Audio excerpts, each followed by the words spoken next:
Here is a short story about a ghost in Hindi. एक छोटे से गांव में एक प्राचीन हवेली थी, जिसके बारे में कहा जाता था कि वहां एक भूत रहता है। हवेली के मालिक राजा साहब बहुत ही साहसी व्यक्ति थे और उन्हें भूत प्रेतों पर बिल्कुल भी यकीन नहीं था। एक रात राजा साहब ने सोचा कि वह इस भूत की अफवाह का पर्दाफाश करेंगे। वे अकेले ही उस हवेली में गए और वहां रात बिताने का फैसला किया। रात के गहराई में जाने पर हवेली में अजीब-अजीब आवाजें आने लगी।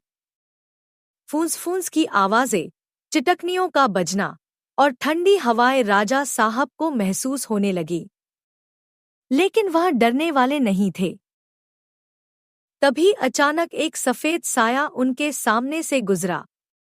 राजा साहब ने साहस जुटाकर पूछा, कौन है?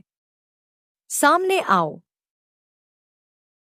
साया धीरे धीरे उनके सामने आकर रुका।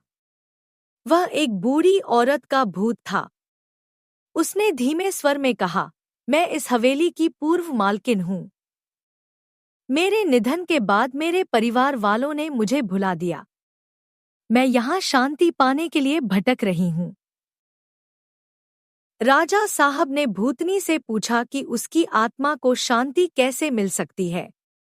उसने कहा, जब तक मेरे परिवार वाले मेरे पुरानी यादों और प्यार को याद नहीं करते, मैं शांति नहीं पा सकती। यह सुनकर राजा साहब ने भूतनी की अंतिम इच्छा पूरी करने का प्रण लिया। उन्होंने गांव में भूतनी की परिवार की कहानी बताई और एक समारोह आयोजित किया, जिसमें सभी ने उसके लिए प्रार्थना की। उस दिन के बाद से भूतनी फिर कभी उस हवेली में नहीं दिखी। कहते हैं कि वह शांति पाने में सफल हो गई। इस कहानी से यह सीख मिलती है कि प्यार और यादें आत्माओं को शांति दे सकती हैं।